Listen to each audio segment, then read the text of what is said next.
नमस्कार. तर आता आमचं डे 2 चालू झालेलं आहे आणि ब्रेकफास्ट आता करून झालेला आहे लगेच. आणि आता मी रूम वगैरे चेक केली आणि आता मी बाहेर पडलेलो आहे. तर पुढे जायचं आहे. तर इथे आता मग गाडीमध्ये बसूया आणि मग पुढे जाऊया. चला.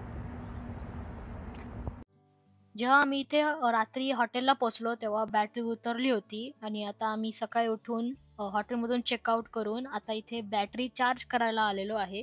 आणि आता इथून पुढे चढायचा रस्ता आहे. तर इथे बॅटरी फुल चार्ज करून घेऊया म्हणजे आपल्याला पुढे चार्ज करायला नाही लागणार. आपली गाडी चार्ज झालेली आहे आणि आता पुढे जायला आपल्याला अजून 1.5 तास आहे पुढचा स्पॉट बघायला. तर चला आता तो कसा स्पॉट आहे आणि काय काय आहे तिथे बघायला ते बघूया. जसं जसं आम्ही या नॅशनल पार्कच्या जवळ पोहोचतो आहे तसं आम्हाला असे मोठे मोठे उंच उंच असे हे झाड दिसत आहेत.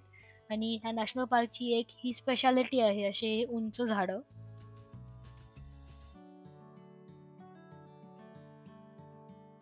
तर आम्ही इथे असं ब्रेक म्हणून थांबलेलो आहे. खूप ड्रायव्हिंग करून झाल्यानंतर आम्ही इथे ब्रेक घेतला आणि इथे असं एक मोठं छान असं रिसॉर्ट होतं असं सगळ्या नेचरमध्ये.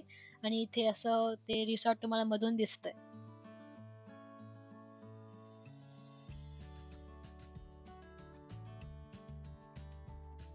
ज्या नॅशनल पार्कला आपण चाललेलो आहे त्याचं नाव आहे योसेमिटी नॅशनल पार्क. आणि आता आपण त्या नॅशनल पार्कच्या लाईन मध्ये थांबलेलो आहे, एंट्रन्स लाईन. आणि इथे खूप लोक होते, खूप गर्दी होती या विकेंडला कारण की हा लॉंग विकेंड होता. इथे अमेरिकेमध्ये सगळ्या नॅशनल पार्कला एंट्रन्स साठी फी असते. आणि कधी कधी जे नॅशनल हॉलिडेजचे दिवस असतात तेव्हा इथे फ्री असते एंट्रन्स. आजचा या नॅशनल पार्कचा आमचा हा पहिला स्पॉट आहे. आम्ही गाडी पार्क केली आहे आणि शटल बसनी इथे आता आपण ट्रॅव्हल करणार आहे. आणि हा पहिल्या स्पॉटचं नाव आहे मेरीपोसा ग्रोव्ह.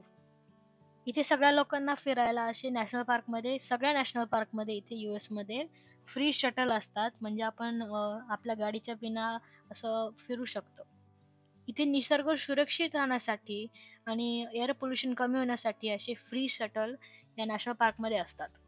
तर या शटल बसनी आम्हाला इथे सोडलेलं आहे आणि इथे हा एक माणूस इकडे पार्कची इन्फॉर्मेशन देत होता किंवा या ट्रेलची इन्फॉर्मेशन देत होता लोकांना.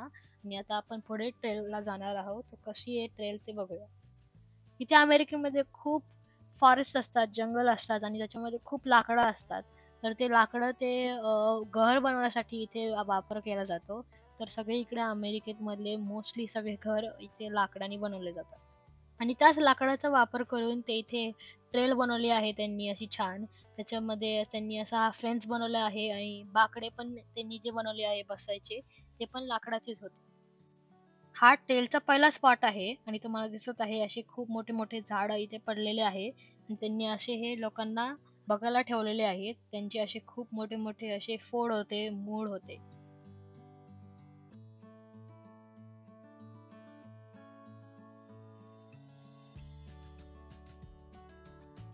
या निसर्गाची मजा घेत आम्ही पुढे चाललेलो आहे. आता आम्ही असे पायवाट वरती चाललेलो आहे आणि मध्ये मध्ये आम्हाला असे खारुताई खूप दिसले, पक्षी दिसले छोटे छोटे.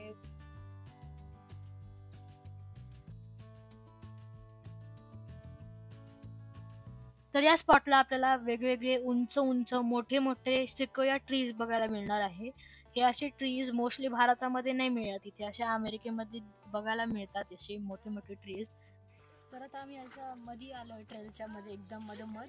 आणि असं एक पॉइंट त्यांनी ठेवला आहे ट्रीजचा, बॅचलर अँड 3 गेसेस. तर असे तीन वाले ट्रीज आहे आणि तिथे असं मोठं असं माग पुढे ट्री. खूप चांगलं असं आजूबाजूला तुम्हाला दिसत आहे तिथे पण खूप चांगलं असं वातावरण आहे. या ट्रेलचं नाव ग्रिझली जायंट.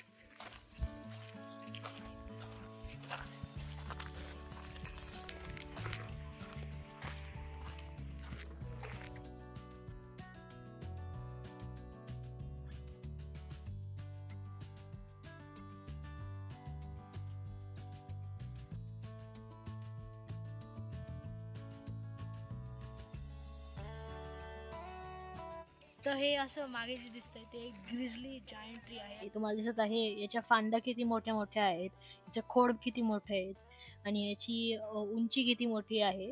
हे झाड हे म्हणतात की 3000 वर्ष एवढं जुने आहे. हे जे झाड आहे ते 209 फूट एवढं उंच आहे आणि याची जी खोड आहे ती 30 फूट एवढं डायमीटरची आहे.